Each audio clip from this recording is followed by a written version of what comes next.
नमस्कार दोस्तों, मैं संजीव। आज एक ऐसे टॉपिक पर बात करेंगे जो देश के सबसे बड़ी अपराधों में से एक अपराध है और वो अपराध है रेप का मामला।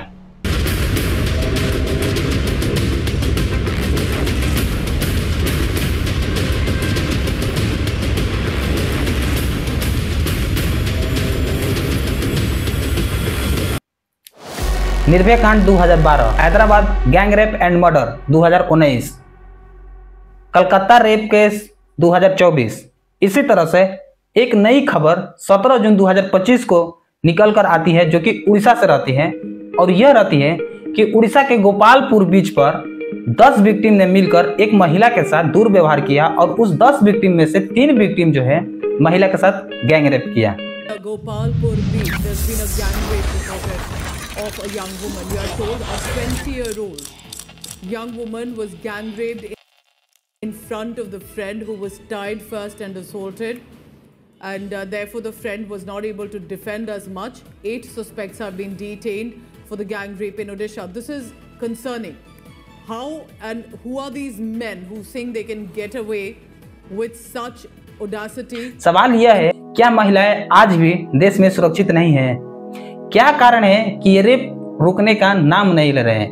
इनके पीछे क्या कारण है कि ये अत्यधिक मात्रा में रेप होते जा रहे हैं? ये सारी बातें आज के इस वीडियो में हम लोग जानने की कोशिश करेंगे। छोटा कपड़ा जो निकल गया है बहुत सा, ये पल्ले निकलता है, कितना ढोड़ी नीचे रहता है, ये सब कारण है। यही सब लोगों को ज्यादा मन में ही रहता है। अब देखते ना कितना लड़की जो ये पल्ले पहन लेता है, खाली सीना तोपे हुआ, पर पैंट पहने हुआ, पूरा बदन उघाड़ है। ईश्वर भी कुछ लड़का लोग गुमनाम हो जाता है। बहुत तरीका की बात है। यही सब का तो कह रहे हैं कि छोटे कपड़े पहन रहे हैं तो रेपिस्ट को दावत दे रहे हैं। बिल्कुल दे रहे हैं, बिल्कुल दे रहे हैं, बिल्कुल दे रहे हैं।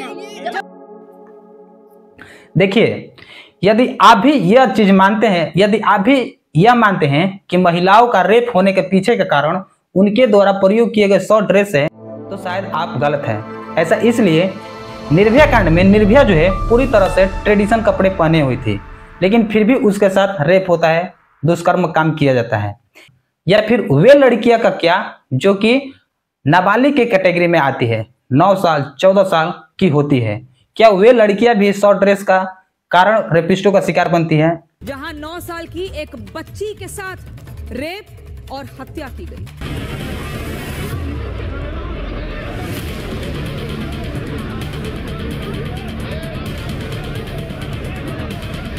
दिल्ली में ऐसा नहीं है, क्योंकि कुछ एक्सपर्ट, कुछ शोधकर्ता जॉन ब्रैकमैन और डॉक्टर मैरी बियाट ने what were you wearing art museum के माध्यम से समाज को यह बताने की कोशिश की गई है कि रेप उनके कपड़े के कारण नहीं होता है, क्योंकि यह जो म्यूजियम बनाया गया था उस म्यूजियम में उन महिलाओं को कपड़े टांगे गए थे जिनका रेप हुआ था, और ये जो कपड़े टांगे गए थे पूरी तरह से ट्रेडिशन थी, पूरी तरह से शरीर को ढकने वाले कपड़े थे, लेकिन फिर भी उन लड़कियों के साथ रेप हुआ था।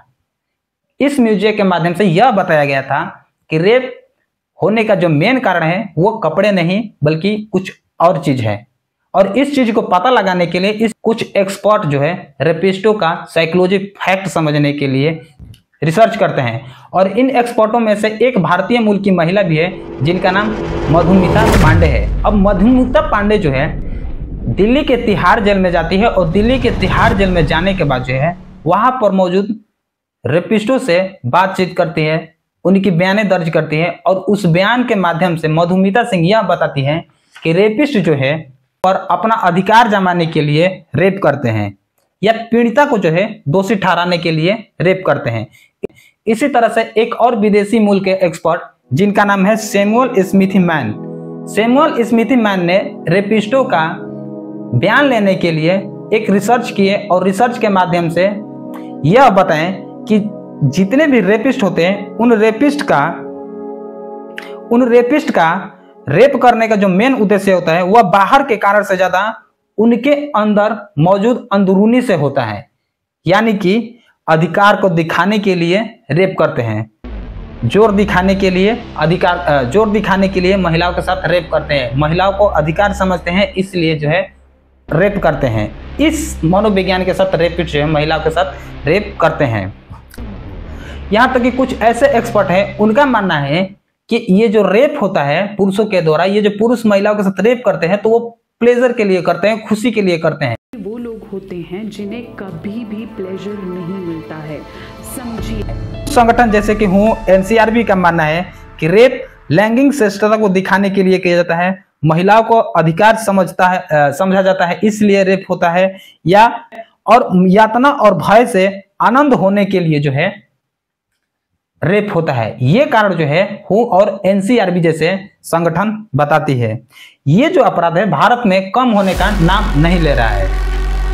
एनसीआरबी रिपोर्ट के अनुसार हम देखें तो पिछले 10 सालों में ये रेप के जो मामले हैं कम होने के नाम ही नहीं ले रहे, कम हो ही नहीं रहे, उतार चढ़ाव के आसपास होते रहे, कभी कम बेसी ये मामले जो है इस तरह के दिखने को मिल रहा है। जैसे कि 14 में रेप केस पूरे भारत में 36,739 दर्ज हुए, जो कि दर्ज हुए, और 2022 में 31,516 केस जो है दर्ज हुए। अभी तक ऐसे कितने केस होंगे जो कि थाना में दर्ज नहीं होंगे, कितने ऐसे पीड़ित महिला होगी जो कि ये ऐसे मामले जो है, ऐसे केसेस जो है थाना में नहीं दर्ज करवाती है, थाना में नहीं जा पाती है। इसी तरह से साल 2023-24 के आंकड़े देखा जाए एनसीआरबी की, तो सबसे ज्यादा रेप केस के मामले जो है उड़ीसा में निकल कर आई है, क्योंकि 2023-24 में जो है 8% की बढ़ोतरी हुई है, और उसी तरह से राजस्थान में जो है 7,628 नए केस दर्ज हुए हैं। इस तरह की हालत यह केवल उड़ीसा और राजस्थान में नहीं है, बल्कि भारत के विभिन्न राज्यों में भी है, जैसे कि बिहार हो गया, उत्तर प्रदेश हो गया, पंजाब हो गया, आदि आदि। इन सभी राज्यों में जो है रेप के मामले हमेशा हमें देखने को मिलते रहते हैं, आते रहते हैं। इसी तरह से एनसीआरबी अपनी रिपोर्ट में यह भी कहती है कि भारत में लगभग 86 केस जो है रोज नए दर्ज किए जाते हैं। कुछ एक्सपर्ट का मानना है कि ये जो रेप केस के मामले बढ़ रहे हैं, इसको कम करने के लिए क्या कारण है, इसको कैसे कम किया जाता है, तो उनका मानना है कि सबसे पहले जो रेप होने का कारण बन रहे हैं उसको दूर किया जाए, जैसे कि महिलाओं के प्रति नकारात्मक जो विचार है उसको दूर किया जाए, एडल्ट सोशल मीडिया जो है उसको इग्नोर किया जाए। तीसरा जो कारण बताते हैं वो बताते हैं शिक्षा की बढ़ोतरी की जाए, यानी कि शिक्षा की जो कमी है उसको बढ़ाया जाए, उसको तंदुरुस्त किया जाए, जिसमें से सेक्स एजुकेशन की बात हो, महिलाओं को एक समान की बात हो, समानता की बात किया जाए। सामुदायिक क्लब जिसमें कि लड़के एवं लड़की को एक साथ रखकर सामुदायिक साझी का जिम्मेदारी बनाया जाए। यहाँ तक कि सबसे बड़ी जो कारण बनता है वो बनता है पुलिस प्रशासन, यानी कि पुलिस प्रशासन का जो है की लापरवाही को जो है पूरी तरह से दूर किया जाए। ये जो कारण बनते हैं ये एक्सपर्ट के द्वारा ऐसा मान्यता दी गई है, माने गए हैं। बाकी इस वीडियो से आप क्या समझे, अगर वीडियो पसंद आ रही है तो लाइक करें, शेयर करें। तब तक के लिए जय हिंद।